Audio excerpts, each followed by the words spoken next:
Hi there, this is Rahman and I welcome you to our basic classes of English language. Today we have multi-directional topic that is known as translation, that is known as close test, that is known as collocation. अब हम इन सारी चीज़ों को समझने वाले हैं कि इन तीनों एक्सप्रेशंस का अलग अलग क्या मीनिंग है। अगर हम किसी बात को ट्रांसलेशन के ज़रिए समझते हैं और वर्ड्स को आइडेंटिफाई करना समझते हैं कि एक ही जैसी दिखने वाली एक्सप्रेशन लगना या लगाना में अलग अलग हम कैसे वर्ड्स को यूज़ करते हैं, तो आप कोलोकेशन भी सीख रहे हैं। कोलोकेशन क्या होता है? कोलोकेशन एक फिक्स वर्ड्स का ग्रुप होता है जिसमें आप कोई दूसरा वर्ड अपनी मर्ज़ी से नहीं बदल सकते, जो कि कॉम्पिटिटिव लेवल तक आपके सामने आता है और आपको फेस करना होता है। और अगर हम ट्रांसलेशन की बात करें तो वही वर्ड हमें एक जैसा लगता है, लेकिन उसके सिचुएशंस बदलने पर अलग अलग मीनिंग होते हैं। तीसरा, जब हम बात करते हैं तो हमारी डिलीवरी ऑफ वर्ड्स क्विकली आती रहे, इसके लिए हमें एक्सप्रेशन के अंदर पारंगत होना, एक्सपर्ट होना ज़रूरी है। तो आइए शुरू करते हैं हम अपनी पहली एक्सप्रेशन से, नियम लगना। अभी जो नियम लगता है तो इसमें लगने की इंग्लिश क्या होगी? आप जब लगने वर्ड का ट्रांसलेशन देखते हैं तो वह आपके रिलेशन में अंकल लगते हैं, वह तो बहुत ही पुअर लगते हैं, वह तो बीमार लगते हैं, मुझे तो 2 और 2 4 लगते हैं। तो ये लगना अलग अलग मीनिंग दे रहा है। तो यहाँ पर है नियम लगना। अगर कहीं पर कोई नियम लागू होता है तो आप उसकी जगह क्या इंग्लिश लगाएंगे? आप लगाएंगे यहाँ पर apply, APPLY, apply. Apply the rule, अगर रूल है तो आप अप्लाई लगाएंगे। अगर आप सिर में तेल लगा रहे हैं या कहीं पर कुछ ऑइंटमेंट लगा रहे हैं तो वहाँ भी आप क्या करेंगे कि ऑयल के लिए, ऑइंटमेंट के लिए apply ointment on your skin, apply oil in your hair. तो ये अप्लाई हम यूज़ करते हैं, apply these rules in your life. तो ये अप्लाई होता है नियम लगना। बुरा लगना क्या होता है? अब बुरा लगना एक जैसा है, लेकिन बुरा लगने को हम कहते हैं माइंड। Please don't mind. आपने अक्सर सुना होगा माइंड वर्ड को, लेकिन इसको रियलाइज़ नहीं किया होगा कि माइंड हमारा जो है नाउन मस्तिष्क या जो दिमाग होने से नहीं, बल्कि माइंड यहाँ पर वर्ब का काम कर रहा है। डोंट माइंड, बुरा मत मानिए। और बुरा लगने का और भी दूसरा हो सकता है, आप वर्ड यूज़ करते हैं साउंड। अब ये बुरा लगना नहीं, अच्छा लगने में भी यूज़ हो जाता है। हम कहते हैं कि it sounds good, it sounds bad. किसी ने कहा कि भाई चलिए कल कॉलेज की छुट्टी कर लेते हैं, तो हम कहेंगे इट साउंड्स बैड। नहीं, ये बुरी बात है, ये तो बुरा लग रहा है। ओके, जम कर पढ़ते हैं और अब की बार सक्सेसफुल होकर दिखाते हैं, हम कहेंगे इट साउंड्स गुड, ये बड़ी अच्छी बात है। तो साउंड में आप वर्ब लगाएंगे साउंड्स, और साउंड जब आप वर्ब लगाएं तो याद रखिएगा इसमें आईएनजी को हम जनरली नहीं लगाते हैं। It sounds good, it sounds bad. और बुरा लगना कि अगर कोई बात हमें अच्छी नहीं लग रही और हमें गुस्सा आ गया तो ये माइंड में जाएगा। और अगर कोई सजेशन ऐसा फील हो रहा है कि नुकसान देगा, और कोई आपसे सलाह मांग रहा है तो आप कहेंगे नो इट साउंड्स बैड, नहीं ये अच्छी बात नहीं है।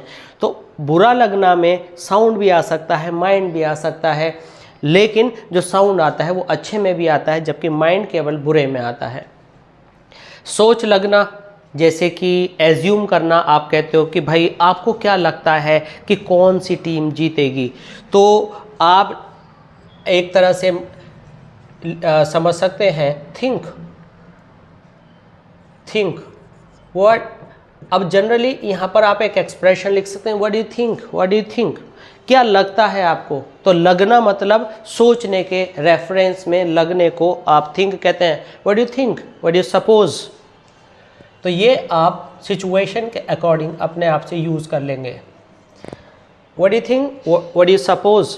सपोज लगना, क्या लगता है, अनुमान, सोच। लगाम लगना या लगाम लगाना, कि भाई आपकी आदतें बहुत बिगड़ रही हैं, लगाम लगाइए इन पर। तो आप क्या कहेंगे? कर्ब। कर्ब योर बैड हैबिट्स, कर्ब, तो ये कर्ब क्या होगा, कर्ब का मतलब होगा लगाम लगाना। गाड़ी लगना, गाड़ी लगाना। अब गाड़ी लगने के यहाँ दो मीनिंग हैं, एक तो ये कि गाड़ी एक रगड़ लगाती हुई चली गई तो वो क्या किया उसने, स्क्रैची छोड़ गई कि भाई यहाँ पर गाड़ी लग गई है, ठीक है। तो यहाँ पर आप क्या लिखेंगे, जो कि डेंट भी आप बोल सकते हैं अगर गाड़ी के सेंस में आप बात कर रहे हैं, स्क्रैच भी आप कह सकते हैं। लेकिन अगर गाड़ी लगने का मतलब है कि भाई यहाँ गाड़ी लगा दीजिए यानी खड़ा कर दीजिए, तो वहाँ पर आप कहेंगे पार्क। तो हम कहेंगे all the vehicles have been parked, all the vehicles have been parked, park your vehicle here, अपनी गाड़ी यहाँ लगाएं। तो यहाँ पर लगाने का मतलब है एक तो हर्ट होने के सेंस में, हाउएवर जो हर्ट का यूज़ होता है वो ह्यूमन बींग्स के लिए, लिविंग बींग्स के लिए होता है, और पार्क का मतलब खड़ा करने से होता है, ठीक है। तो ये आप अलग अलग सेंस में यूज़ कर सकते हैं। किनारे लगना, कोई भी चीज़ बह रही है, किनारे पर नहीं पहुंची, तो आप क्या करते हैं वहाँ पर, आप करते हैं टू टच शोर, यानी साहिल पर लगना, किनारे पर लगना या तट पर लगना।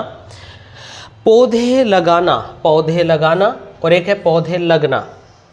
भाई पौधे खुद तो लगते नहीं हैं, खुद लगते हैं तो उसका मतलब होता है कि उन्होंने जड़ पकड़ ली है, यानी वो ग्रो होने शुरू हो गए हैं, उनमें जो न्यू लीव्स हैं वो स्प्राउट होना शुरू हो गई हैं।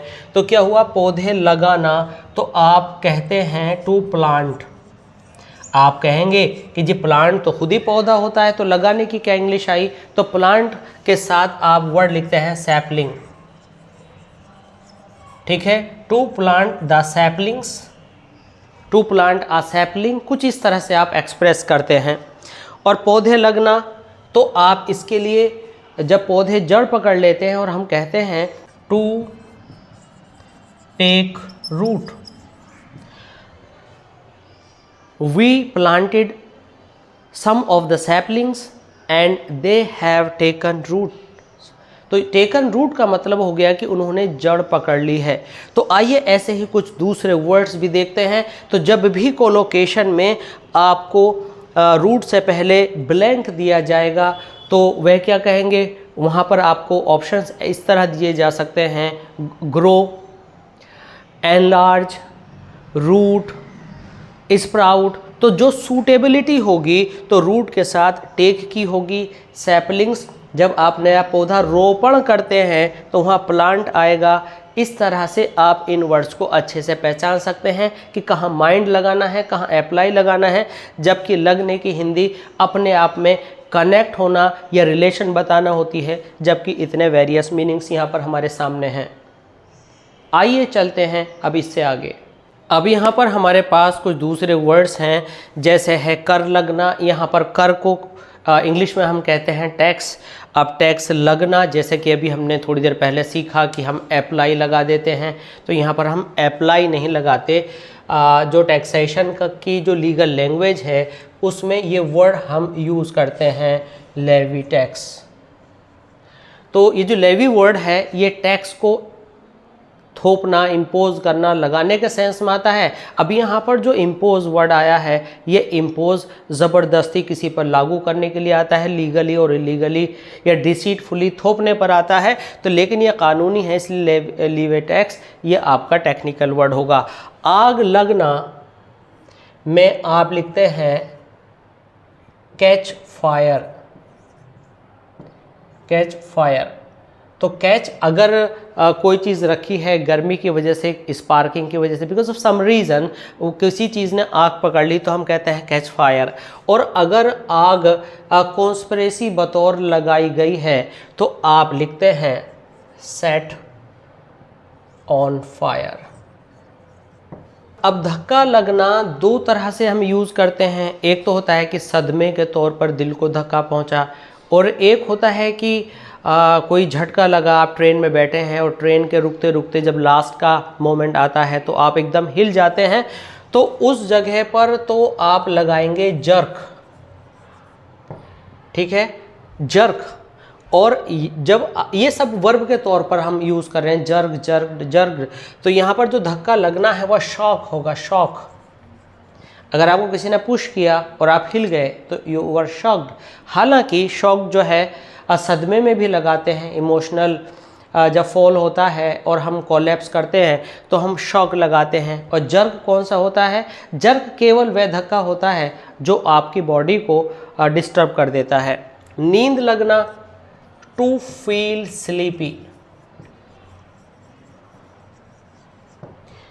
यानी मेरे को नींद सी लग रही है, तो वहाँ पर आप करते हैं to feel sleepy. Next word है आदत लगना। अब यहाँ पर गेट को हम वर्ब की फर्स्ट फॉर्म पर यूज़ करते हैं। टू गेट, गेट के बाद आने वाली जो भी वर्ब होती है वो हमेशा थर्ड फॉर्म में आती है। गेट एडिक्टेड या टू गेट यूज्ड टू, तो इस तरह से गेट के बाद ये थर्ड फॉर्म में आती है और इसको हम पास्ट पार्टिसिपल कहते हैं। तो ये सारी एक्सप्रेशंस आई होप कि आपने बड़े अच्छे से सीखी होंगी। इस तरह की एक्सप्रेशंस और दूसरे इंग्लिश के बहुत सारे जो चैप्टर्स हैं, टॉपिक्स हैं, उनको बहुत अच्छे से स्टडी करने के लिए जुड़े रहिए हमारे साथ। और जल्दी ही हम CGL SSC को लेकर के सभी प्रैक्टिस सेट्स जो प्रीवियस ईयर्स क्वेश्चंस हैं उनके सॉल्यूशन के साथ साथ उनकी फर्दर एक्सप्लेनेशन को ऐड करते हुए हम एक सीरीज़ शुरू करने जा रहे हैं। ज़रूर देखिएगा और एकेडमिक से लेकर आपके कॉम्पिटिटिव लेवल तक अपनी इंग्लिश के इम्प्रूवमेंट के लिए बने रहिए हमारे साथ। और सब्सक्राइब कीजिए, लाइक कीजिए एंड शेयर कीजिए हमारे चैनल और ऐसी क्लासेस ऑफ इंग्लिश लैंग्वेज को। Thanks for being with us, thanks a lot.